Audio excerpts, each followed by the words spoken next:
Hi there, and welcome back to the Fuse Show. Today we have Kyle of Tone Messaging. He is a co-founder and VP of operations over there.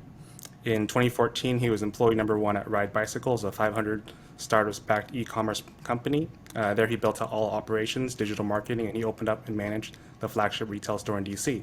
He then joined Fortified Bicycle in 2015, launched their retail store in downtown Boston, and built the SMS sales process there that eventually became Tone. He's since built the human agent acquisition, training, and incentives program that powers a 3-minute response time. Thanks for joining us on the show. Great to be here. Something I love seeing amongst co-founders and founders is the stories of how they face a problem themselves and decide to solve it. Did you know that was the direction it was going to take when you first started SMS messaging in your past? No, definitely not.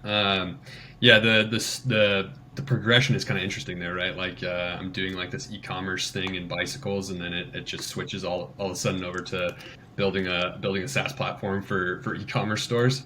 But yeah, I think for us it was this interesting like journey of eventually finding Tone just by doing things that we needed to do for our own business.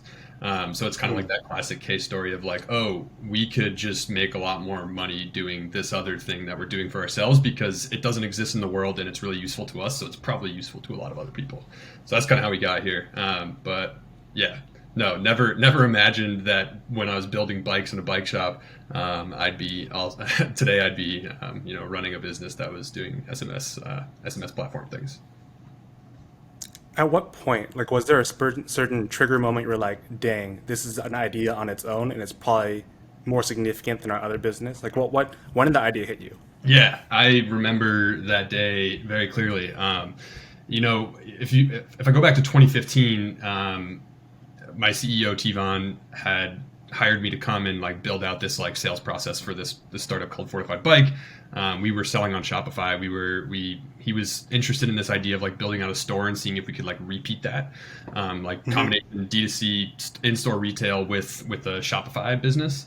And the thing that we started to do was when people would be like browsing, they would come into our store and they'd browse. I would always give them my phone number and I'd say, text me if you have any questions. And this worked really, really well. So like people would never just like walk out of the store walk into the store, be like, oh yeah, today I'm going to buy $1,000 bicycle. No, that never happened. Right. So I would always give them my phone number and I'd say, text me if you have any questions, and people would do it. And then from there, it was like relationship built. Like we're friends now. Like I'm going to text this guy throughout my purchasing process. He's going to respond to me way faster than anybody else who I'm trying to buy from. So at the end of the day, like a lot of people would buy from me through text message. So kept doing this, was really successful. That was like one of our best sales channels, just like this text message, like getting Kyle's phone number out in as many places as possible. And then one day I was in our Shopify backend, and I noticed that this woman had come to our website and she had put a bike in her cart, and she had gotten all the way to checkout, and she left her phone number. And so I like ran over to Tivon's desk and I was like, hey, can I text this person? Like texting is working, get over here. And he's like, yeah, I don't care, whatever. Just like try it out. And so obviously like this was 5 years ago. Compliance laws have changed a lot. You can't just text people out of nowhere now, but this was a thing. And so I texted this woman and I said, hey, this is Kyle from Fortified. I noticed you were on our website. It looks like you had a little like problem with checkout. Like, what can I do to help you? And that was like the thing. What can I do to help you? It wasn't like, please come back, please buy, here's a discount. Right. My strategy was always, what can I do to help you? And so she responded immediately, like within minutes. And she was like, oh, I just didn't know what size to get. And like a lot of Shopify stores, you put so much effort into the FAQ. Like you're like, okay, I'm going to put all this information up, and people are going to be able to find the information, and then they're going to purchase. That's not the way humans behave. They're impatient, and when they can't figure something out, they ditch it. So I helped her figure out the size, and she bought 5 minutes later. And then like 2 weeks later, she came back and bought more accessories. She was texting me about it. She was super excited. She got the bike. I helped her like put it together via text. Like all this stuff happened, and we were blown away by this experience that we just offered. We were like, was this sale via text? And so Tivon was like, just keep doing it. Like keep trying it. And so I tried this 100 times. I converted 33 people. I think to like put that into context, our abandoned checkout recovery rate via email was 5%. and we had just Oh, increased it to 33% via text. So for us, it was like, oh my God, we just changed our business. For a small business like we were, like that changed everything. So we kept doing these little things. We were like building little tools. Our CTO at Tone was also, he was the COO at Fortified Bike. So the three of us have been working together for 6 years now. And he started like helping me build these like little tools with Zapier. Most of it was out of the box, but we really started to want to ramp this up, and we couldn't do it. So that's when I was like, Vlad, you got to build me stuff, like real stuff. And so he did. And then like Tivon's like light bulb moment was like, we could just sell this to other people. But our first question to these other Shopify stores was like, would you want a platform that you could talk to your customers this way? Like, look what we're doing. And most of them were like, that looks great, but I could never do that myself. Like, we're doing 20 million a year. We have less than 10 people on our team. Like, we can't just adopt another platform that's way harder to manage than email. Like, text message is if a conversational experience, a good one on text message is really hard to manage compared to email. The standards are just different, right? And so what the first brand that we ever asked was just like, can Kyle do it for us? And this was a suit brand based in Boston. They sold suits through Shopify, and I was like 25 at the time. I'd never worn a suit. Like, I was just like a dirty startup bike guy, and and I started selling suits. Like, I was just like, texting like abandoned checkouts, and then we kept doing it. We kept repeating this process, and that kind of brings us to today. Like, we just kept like scaling this and like figuring out, how do you add technology and humans into this equation, and how does that allow you to get to, we're doing this for 900 brands now, so we've scaled it quite a lot. And yeah, I don't remember what your original question was. I went on a rant, but I hope that no, you answered it. The question was, how did you make that, or when was the moment you knew that you had a new business model that was available and scalable? Yeah, exactly. So we kind of like, that moment clicked with us in the abandoned checkout stuff, and then we pivoted away. We're kind of doing both for a while, and then we all moved over to Tone. So you don't sell any bikes anymore? No, but what's funny is that customers who I did sell bikes to, who have my phone number 5 years ago, still text me. And they're like, hey, man, I bought a bike from you in 2015. I lost a part. Can you get a new one for me? I'm like, I'm sorry. I don't work there anymore. But yeah, it's funny. Not selling bikes. We do have a lot of brands that sell bikes, but I don't personally sell bikes anymore. How did you, so was the MVP purely built by your CTO? Yes. So it was like a couple of buttons on a web app. Like, that was the first thing that it did. And like, I could just, and it pulled from Shopify's API. And so that was the first version of the app. And then I ran it all out of spreadsheets, and I was just like linking together different out of the box like applications with Zapier. That was like how we did everything. We really relied on Zapier in the beginning. And if I understand correctly, it's a managed service in the sense that you handle the replies. Is that right? That's right. So a brand today can install the application, and we have a bunch of different tools. All of them are centered around this idea that the key to LTV, so the key to like retaining a customer for a long time after their first purchase, maybe they make a second purchase, is to give them a good experience, right? Like a good customer service experience, no matter where they are in the purchasing funnel, whether they've just learned about you, whether they've been buying from you for 10 years, customers want to have a good customer service experience with your brand. So we've kind of tried to create this like little bit of a paradigm shift in the way that brand, like businesses, are actually thinking about customer service. And we think that customers want 24/7 customer support. We think that customers they want immediate customer support. They want a response really fast. And we just think that SMS is a really good place to be able to do that. People are talking in SMS, and people talk to their friends and their family in SMS. And we think that like brands can now have the ability to talk to their customers the same way that they talk to their friends and family. So yeah, you download the application and you can kind of choose from a plethora of different products, but all of them are, based on this idea that we're going to start a conversation with your customer, and that experience, that really fast 24/7 experience of always having someone there in your pocket when you have a question about a thing you bought, is going to retain that customer in the long run. I see. And when you onboard a client, does that mean you have to study their products as well? So yeah, it's a good question. The system is relatively robust in the way that it learns about a brand. So it's mostly reactionary. So we don't go through these like create with 90% of the brands that we onboard. Like sometimes really big brands that have big teams, and we kind of have to like integrate with the team, and we kind of have to like figure out how all the parts are going to work. We'll do like an onboarding, but 90 to 95% of the brands we just onboard through Shopify, and the first thing that we'll start doing for most of these brands is start texting abandoned checkouts. So they'll set up their TCPA compliant opt-in. They'll set up like a discount if they want to give one. They'll set up some of the messaging, and then we start looking at that data. We start pulling it in from Shopify. If the customer opted in for text message and they abandoned a checkout, that's like the lowest hanging fruit. We can start a conversation with the customer right there, and then that customer might just say something like, what's your shipping times? And our team basically has the technology in the background to discover this information really quickly from resources on the internet, usually a website. And then what they do is they create a message that fits into the context, and they save it into our knowledge base.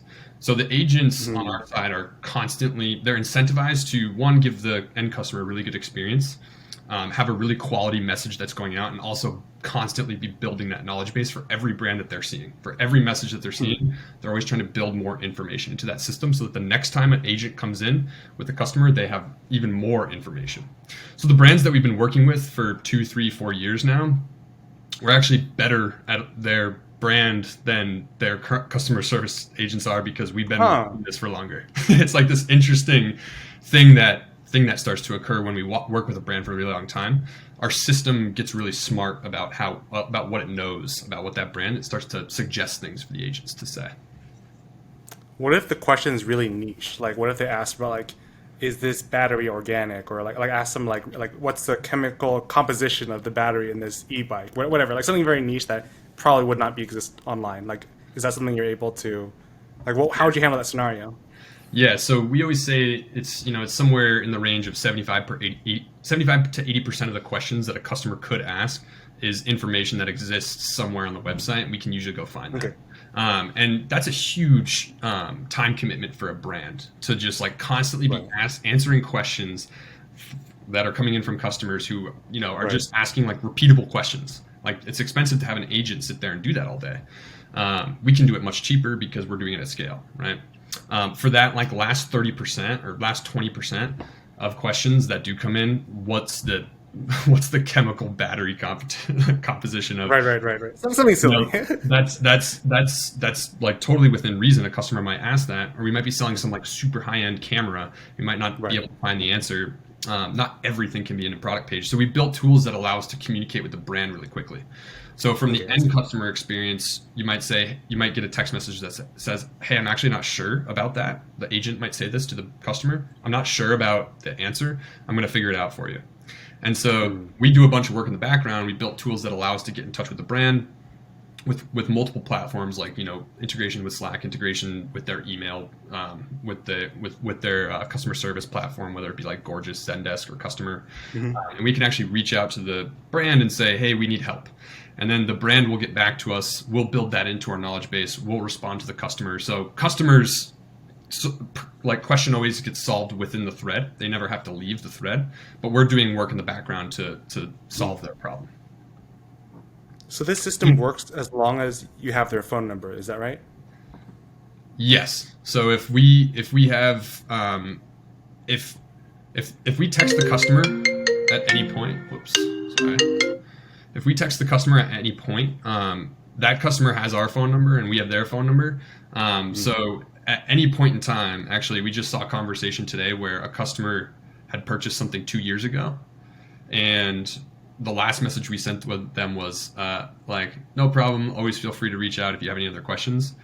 This was August of 2019. I think they texted us today and said, "Hey, I want to repurchase," or I think it was, "Hey, I had a problem with my purchase that I just made."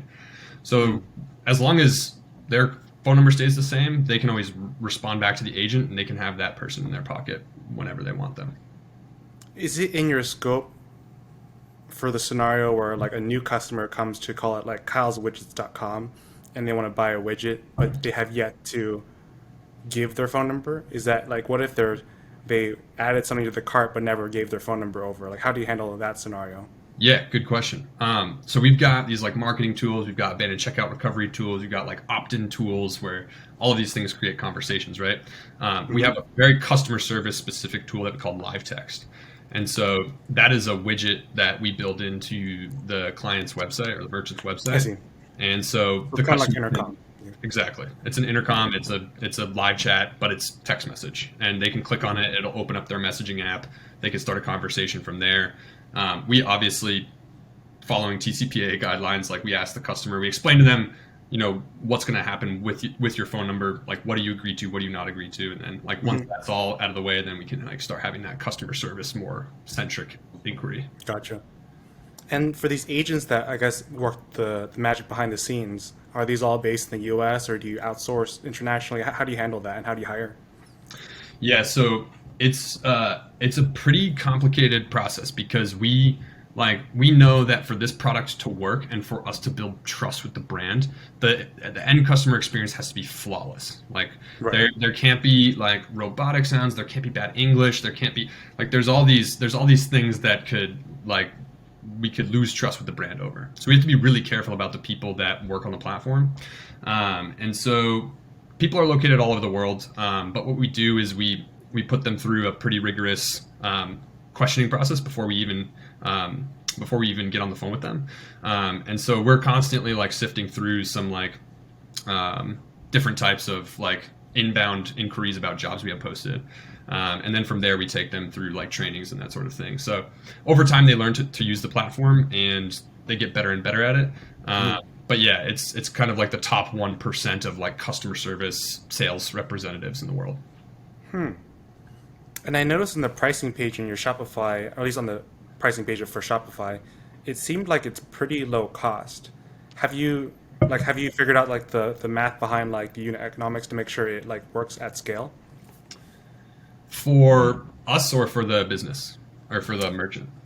For you and I guess hiring all these staff to answer these questions. Like what was it, like a few cents or so per like SMS response, if I remember correctly, or did I misunderstand that pricing page? No, I think you understood. So basically, like SMS is a pretty hot industry right now. There's like a lot of different companies building a lot of different tools. Marketing is like the most kind of like up and coming like channel. SMS marketing is a lot of brands are turning to it as a big revenue channel. So one of the issues, like we have this like kind of like differentiated product in the sense that like we're really focused on the conversation as opposed to just the outbound message. So we have a pricing model that matches on the outbound message, we match pretty much what you see in the competitive space. So that's a race to the bottom. I was going to say that. everybody is just trying to give the cheaper price and the margins are there. So, we're willing to go to the bottom with anybody because we know that the most important part of our system is the conversation and people want to talk, and we can charge 40 to 50 cents for our team to respond to a message, and that's really great on our margin, and it's also it works out to be much cheaper for the brand compared to if they were going to do it in-house. So it's a win-win for us. We can charge a much higher price than like our competitor on an inbound message. And for the brand, they can actually cut some of their customer service costs because we're going to be able to do it at scale, and we're going to be able to do it kind of just faster and cheaper. Was it a challenge to hire that first person? Like, were you afraid of handing the keys of the kingdom over to someone else that you haven't had past experience with? I was excited. I think that's the best part of starting a company is like discovering a process that you can run and then building it out in a way that somebody else can do it. Because at each one of those stages, that's like your next step of finding product market fit, which I think is like the goal that every startup is trying to get to, right? So like I can text these people, and I can find my way around a website and sell a suit, but like, can I Hmm. find an agent who's not me and incentivized by the starting of this company to do it well? And can I build an incentive structure that works for them? Um, the answer to that was yes. And then it was like, can we do it 20 times? Can we do it 50 times? Can we get 100 brands using this system? And can we not just linearly hire agents with the number of brands that we're onboarding, right? And Hmm. so that process was the answer to that was yes. Like we can now start to build a system that lots of agents can use. And then we look at like sales and account management and like all these different things. And like I think that passing the keys to people is the most exciting part, because once you do it successfully, that means we've entered the next stage of growth, Hmm. and that means that your company can continue to exist. Are you willing to talk about the incentive structure that you have for your agents and how you choose to, I guess, reward them for performance? I would say that's our bread and butter. I'd say it's definitely part of our secret sauce. So Okay. what we try to what we try to the thing that we're really good at is you install this app and these people start talking to your customers, and it's magic. Like you push a Hmm. button and all of a sudden there's this like an extension of your team, and they do a really good job. And Hmm. so that behind the scenes is definitely, operationally it's our secret. Technologically, I think it's our secret, and I think like we can like the really hard part is scaling that, right? And so yeah, that's we keep it pretty close. Okay. It's pretty cool that I think this is the first time I heard a model in for an application to be like tied to an operations like extension. It's not something I've seen in the Shopify app or even beyond the Shopify app before. Yeah, I think it's the I think it's a pitfall, right? Like I think like everybody wants to build a business that like is self-serve and has good margins, and people can just plug in and use, and you'll make a lot of money. Like I don't know how realistic that is. I think especially in like a tool like ours where it's all about conversion optimization and Yeah. about building relationships with your customers and retaining them. It's really hard to do that with robots, or it's really hard to do that with like chatbots.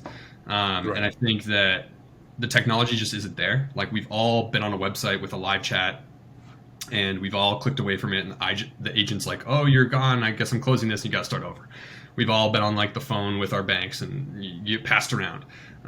We've all like tried to talk to Amazon's robot, and we're like, "No, please, just like let me talk to somebody." And so, yeah, I think we've always thought about it that way. Like as a business, you have like to, especially an internet business, you have to talk to your customers in order for them to trust you. And so we've always tried to solve that problem, which is a really difficult one. And I think it's why a lot of the Shopify apps specifically will veer away, because it's not necessarily the easiest problem to solve. So we've talked about the behind the scenes component of your application, but what about the marketing end of it? How'd you go from having this idea to getting paying customers? How was that? What was that journey to get that first paying customer, and what did it look like? Um, it's kind of funny because you might have researched this and figured it out, but we actually rebranded the company. It was originally called Save My Sales, and that suit company I referred to, they were kind of our buddies, and we we just went to them and we were like, look at this thing we're doing, like, can we do it for you? And we were doing it well, and they were like, we want you to keep Hmm. doing it. And we were like, oh, well, we didn't expect that, so I guess we have to charge you now. Uh, and so the first thing that we started doing was charging people on commission. We were like, we'll do this for free, and anytime we close an order, then we'll charge you a commission. Um, and so that's how we first got people to start paying. And I remember it very clearly. I was sitting at the table with Tivon and Vlad, and we were like trying to write our first invoice, and we were like, what do we call, like, what's the name of the company? And we were like, oh, we're like doing this like savings, we're trying to save people's sales, like abandoned checkout, SMS, and we were like laughing about it, and we were like, screw it, like we'll just call it Save My Sales. And that was the name of the company for 2 years, 2.5 years, and I think last April, we rebranded it to Tone Messaging. Hmm. How'd you choose the name tone messaging? I think it has a lot to do with like that trust factor that I was talking about, which is like you're a brand, you might be a small business, you might be a big business.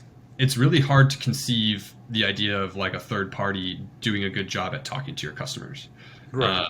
And so I think when you think about tone, you think about this system that learns about your brand really quickly and has people running it that actually really do like care and they want to like say the right stuff to your customer. They won't always do it perfectly, but this like feedback loop that we've created helps us start to really talk to your customers in your tone, right?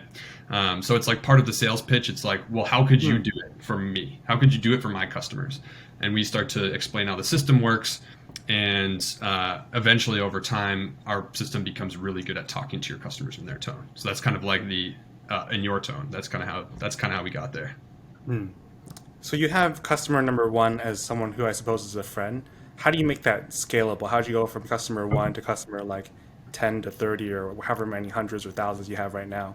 Like Outbound is a little different in the world of Shopify, is that right? Yeah, for sure. We got to our first, I'd say, 200 brands just by sending good sales emails that were like really. I'm remembering them. They were like always like 2 or 3 sentences long, and it was always like, "Hey, I'm a Shopify store owner. We built this thing that made us a bunch of money.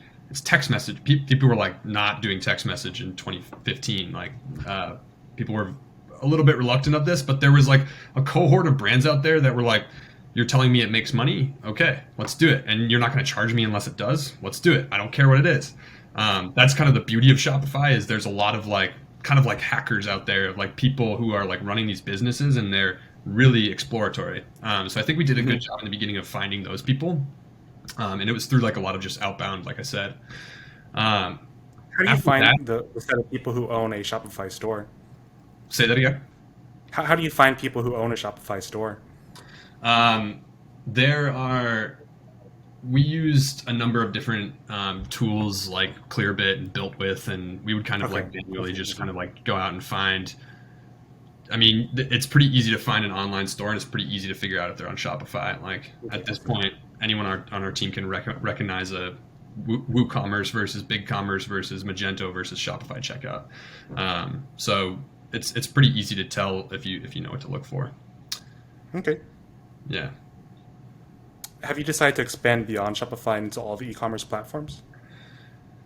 Yeah, it's always been on our radar. We do have a Magento plugin. And so we've got a handful of clients on Magento. It's a totally different beast, which is kind of what we learned. Different, just like different types of people that run those businesses. They tend to be a little bit older businesses. They're more complicated from a developer perspective. So it's like there's definitely not the same like app store ecosystem that works really seamlessly like it does on the Shopify end. But those stores do tend to be bigger. So you can close 1 or 2 of those and have it be worth 20 or 30 Shopify deals. So that was kind of like our justification for going after Magento. We do some headless stuff for like the right brands, where we'll build a custom integration. And then, yeah, I think as we grow, we'll continue to build integrations with the other platforms. Like BigCommerce obviously is a big one. WooCommerce is a big one. And then, we even have kind of our, at a 30,000 foot like view, we kind of have our eyes set on all of business. Because like the high level concept here is like, you're a business with customers. They have questions and they're going to demand that you answer those questions before they buy something from you or before they buy something again from you. And if you don't do it quickly, they're going to go to your competitor. True. That's like a very relevant statement for all of business, I think. Maybe not all of business, but a lot of business. So we think that, there are other verticals in which we can exist as well. Gotcha. And do you feel like you have a good, healthy mix of inbound and outbound in terms of conversion rates nowadays, or is it mostly inbound, or is it still mostly outbound? Yeah, a lot of our growth does come from the Shopify side of things, and so we've been able to keep our sales team pretty lean and grow, at a rate that's good for us. And so I think like as we do expand out to other markets that don't necessarily have the Shopify ecosystem, that does require kind of a pivot in like how we sell and what tactics there are available to us. How large is this team now? So we have just about 20, and that's everybody's based in the United States. And what was the number pre-COVID? I imagine COVID accelerated your growth a lot. Yeah, I think in 2020 we doubled the size of our team, so we were around 7 or 8 people, and then in that last year we doubled the size of the team, and we're looking to make some growth moves again this year. So, yeah, we'll see where it goes. Are you the one in charge of hiring, or are you part of that equation, or do you have someone else to handle the hiring? I've as kind of like the operations person, one of my big focuses day in day out is that like agents team and like how like what systems they're using to be able to actually have conversations, and like there's always improvements to make, right? Then little optimizations. So that's my like main focus. I'd say in the last year, focus number 2 has been hiring. So I've been running a lot of the process there, which has been an interesting learning experience for me for sure. Interesting in what way? Well, one, the 2 companies I'd worked at prior, we never really got past like 5 or 6 people from a team standpoint. So getting to 20 people for me is like, wow, like we're scaling this into a business. And so I think, just depending on, it's a competitive, it's hard. Like hiring people is really hard. It's like, it's probably one of the hardest things we've tried to do. Just finding good people, convincing them that we're good people. And when you're a company that's building software, there's a million other companies out there that are building great software. So like as an engineer, which is the team that we've scaled the most, why would I want to work at Tone? So making that pitch, I think like kind of like always finding the balance between like, is this person the right person for us? And how do we pitch to them that we're the right group for them? I think it's like a really delicate balance in the interview process. So what do you tell them to try to attract the top talent? Well, the first thing that we do that works pretty well is I do the first call. I do the first screening call with everybody. So like we'll have, I kind of like outsource a lot of like the screening work to recruiters, like resume looking at it. And I kind of have a few people that I work with that I really trust.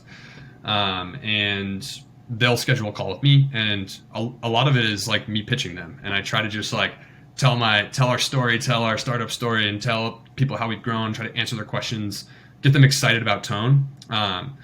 You do that. And I like to think we've got like a pretty good like backstory. So people generally get pretty excited about that. And just like generally like where the vision is.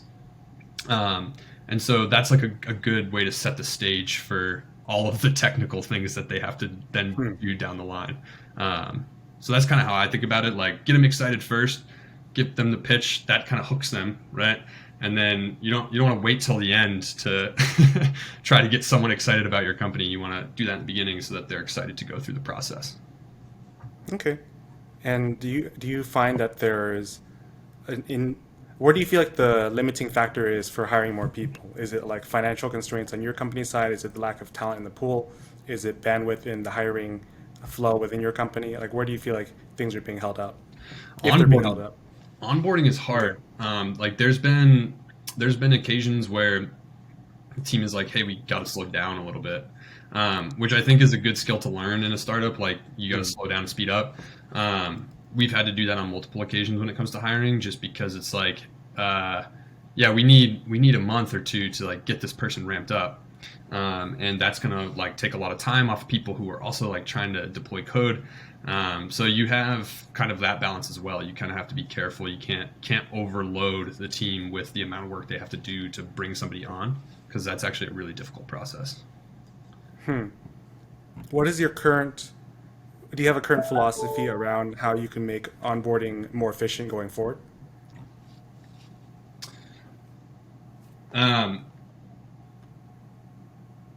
Future-proof systems, I think, is like a really good thing. Like once you get to our state where, we can't just be a scrappy company anymore, where we're all just kind of like shoot from the hip. like doing things with thoughtfulness and process is really important to be able to go faster in the long run. So doing the work now to make sure that somebody has all the tools they need to onboard quickly, and especially from an engineering perspective, like learning the code base, like what is that like, and when you write code and you build a system like that, how is that going to be for the next person that has to come in and learn how to add to it.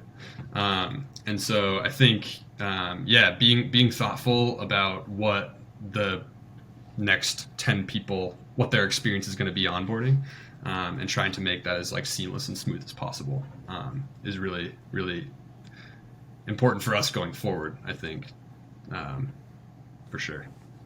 Thoughtfulness is something that I think is almost universal amongst company leaders. I imagine thoughtfulness is a little harder to find in the like employees and especially people in the front line, especially like new people. For example, I used to be an engineer at Uber, and I think a lot of the engineering leaders were really thoughtful about how they want us to always document things in such a way that if Hmm. someone decides to leave the company, someone else can just like jump in, read the documentation, and be somewhat up to date on whatever the project was. Hmm. But in theory, or that's the in theory solution, but in practice, a lot of people just never documented anything, and things were always in a chaotic state of mess, even almost a decade into Uber's life. Yep. How do you solve that problem, or do you feel like you're not at the scale yet where you're experiencing that? I think the first 50 people that you hire in a startup are as crucial to the success of the company as like the product itself, Hmm. because you need people in the beginning that do really care. I think like in an Uber situation, they were a hyper growth company that went from 0 to 1 million in a couple of years. So I'd expect everything is a tragic mess internally for them. It was. Um, so I think it really comes down to those people that you bring in and um, how much do they care like about building that system and that process of documentation, because if they care, then when you get to your next stage of growth, the people coming in will benefit from that, and that's going to help you go faster. So I really do think it's important to be able to go fast and be thoughtful about who you bring in the beginning, and sometimes you nail it, sometimes you don't, and being able to know when to pull a plug is also an important key there too. Like, we hired this person, it wasn't the right fit. Like, at what point do we part ways? I think is an important skill to have. My co-founder always likes this quote, something along the lines of like "smooth is fast and fast is smooth." Just this, like to convey the idea that you can't. There's a limiting factor to how fast you can do things in a stable manner, and you have to like balance like production and production capability to make sure you're never like putting all of your eggs in like one side and burning yourself out in the other. I love that. Do you find do you find yourself feeling as though you've put a lot of energy into certain? So I think this is one of your first times you're a co-founder. Is that right? Yep. Do you find yourself going down paths for like too long, only to realize it wasn't a fruitful path, and then you pivot and do something new? Um, all the time. I think um, there's like a couple of things that I definitely struggle with. There's like um, knowing when something is going nowhere, or like when you Okay. don't, when there's no light at the end of the tunnel in this situation. I think is like, or when when you decide that you just need to work a little harder, or like Mm. put a little more effort in, or give it more time, or be more patient. Those are always like wrestling matches. I also think that there's an aspect there of like making a mountain out of a mound, Mhm. like your ability to uh, make something more simple than it appears to be, or is there like a quick way that we can do this to prove that this experiment is worthwhile in the long run, or are we going to like put all this investment and energy into making it perfect when we have no idea if it's going to be successful? I think like there's always trade-offs, and there's always like cost benefit analysis that you're going to be doing in your Mhm. head, of like what is the work that needs to be done, and at what point do I stop doing this because it is not going anywhere. It's easy to get attached to things, and I think being able to detach, and like swallow maybe the pride sometimes of being like, this is my idea and I really believed in it, and now it's not working. Now I got to let it go and I got to move on. That's an important skill for sure. Do you have a specific practice for learning like the sense of like emotional detachment? Whoa. um, I mean, at some level, you have to have it, right? Otherwise, your brain just gets filled with stress and you explode. yeah, I think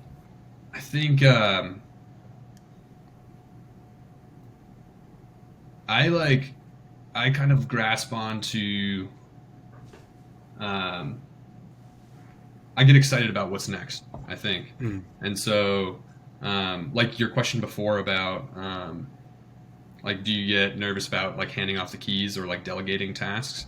Hmm. I love that process.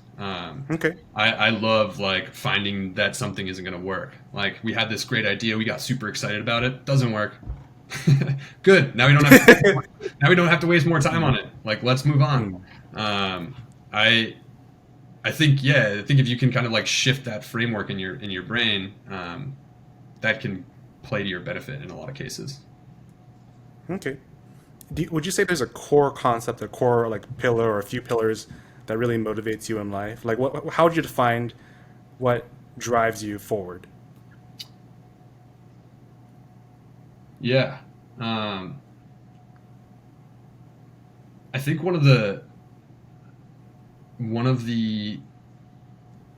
things that really motivated me in the beginning was I wanted to build products, whether they were hardware and bicycles.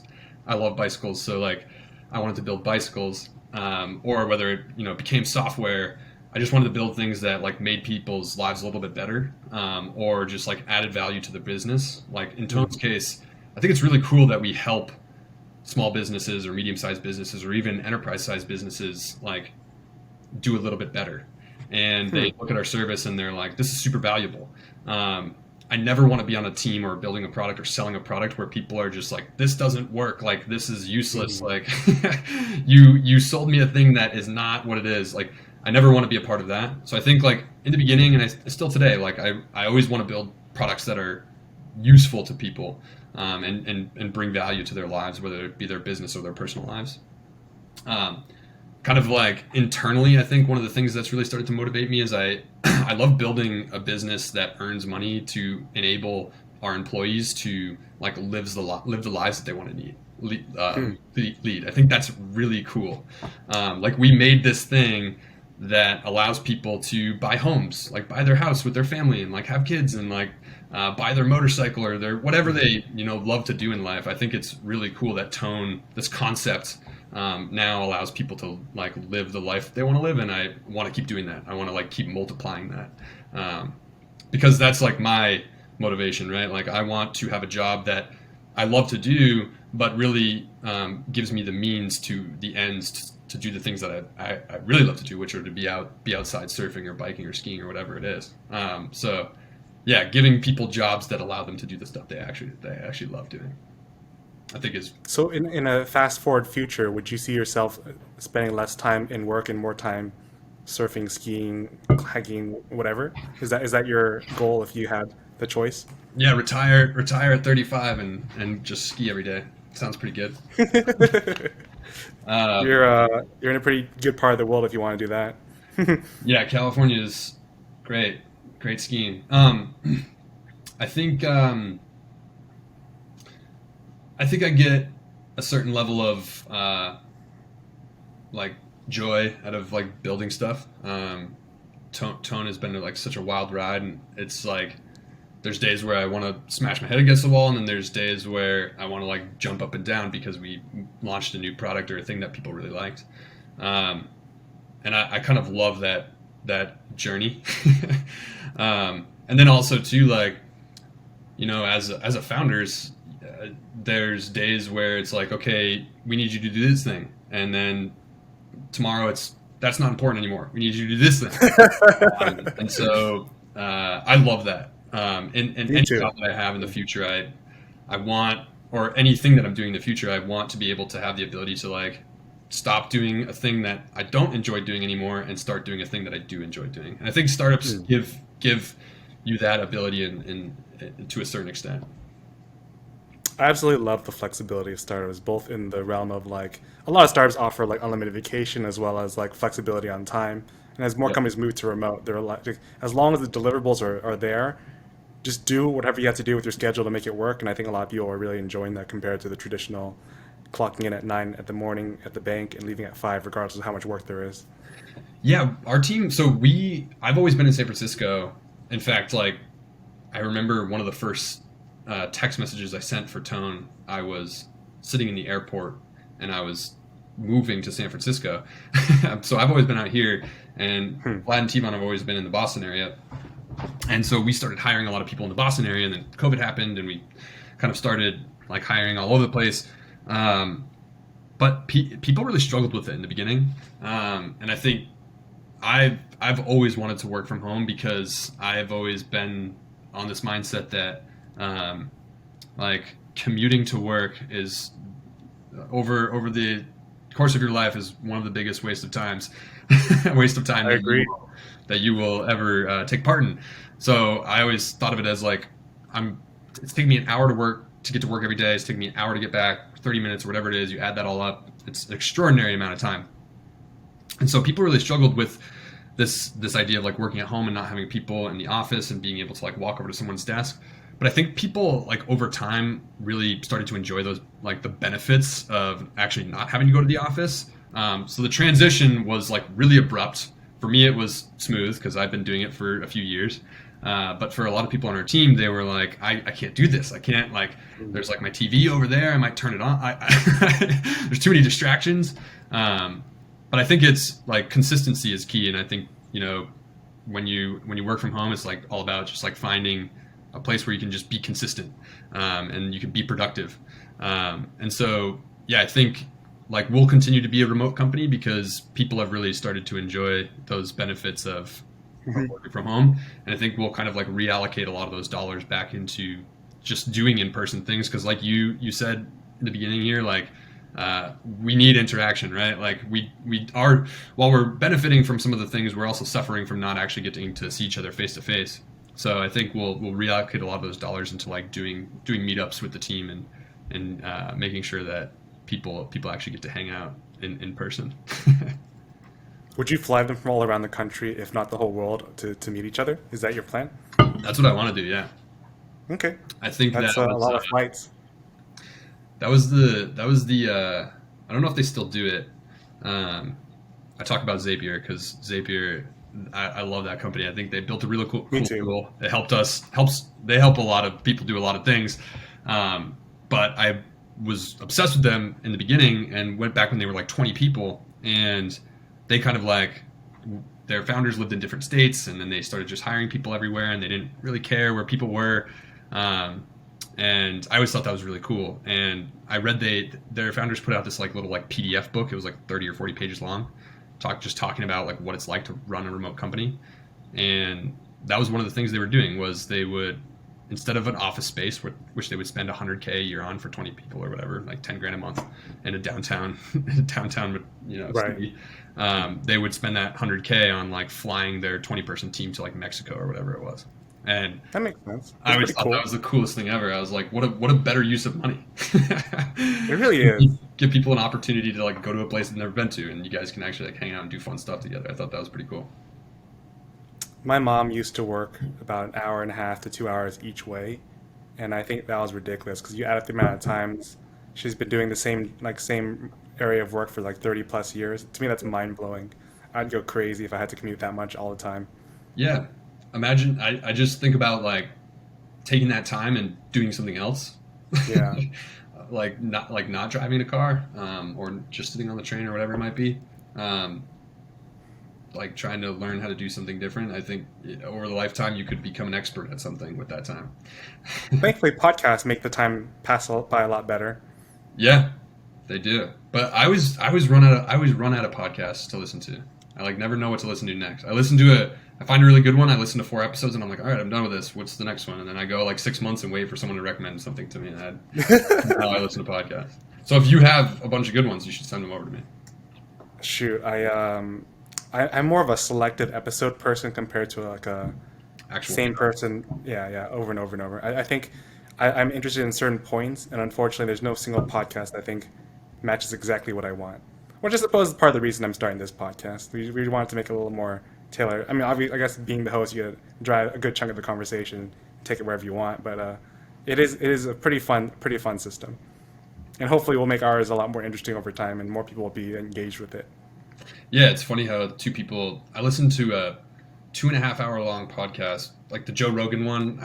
I clicked Yeah. on. I just clicked on like top podcasts on Spotify, and his like one of his episodes was at the top, and it was 2.5 hours long. And I listened to the whole thing, and I think I went for a run, and I was listening to the whole thing, and it finished, and I was like, what was that about? I was like, they were talking about like the most interesting things. They were just going all over the place, talking about everything, whatever came to their mind. And they were like Joe Rogan, relatively like smart guy, like good at interviewing people. And then the guy he was interviewing with, who I don't even remember the name of, was like an author, and he had like all these crazy stories, and they were just like talking. And I was amazed at the end. I was like, I was just engaged for 2.5 hours of just two people talking about nothing. Are you familiar with Naval Ravikant? Mm-mm. So he's fairly big in terms of the startup space. He's the one of the co-founders of AngelList, Okay. and he has this one episode where he gathers all of his shorter episodes on the topic of building substantial levels of wealth. We're probably talking the range of like 30 million to a billion plus Okay. in one lifetime, and how to consistently do it without like relying too heavily on luck. And he lays out all of his principles that he believes to be universal across time, across culture, in terms of reaching that, I don't know, top 0.000, whatever, how many zeros there are, 1% of wealth creation. And it comes down to just building high high value startups. Effectively, is what he's going after. And it's one 3 hour episode, but I feel like it's so dense in education. I almost universally recommend that to all the people I talk to in the technical founder, even non technical founder space, just because I feel like there's so much to learn.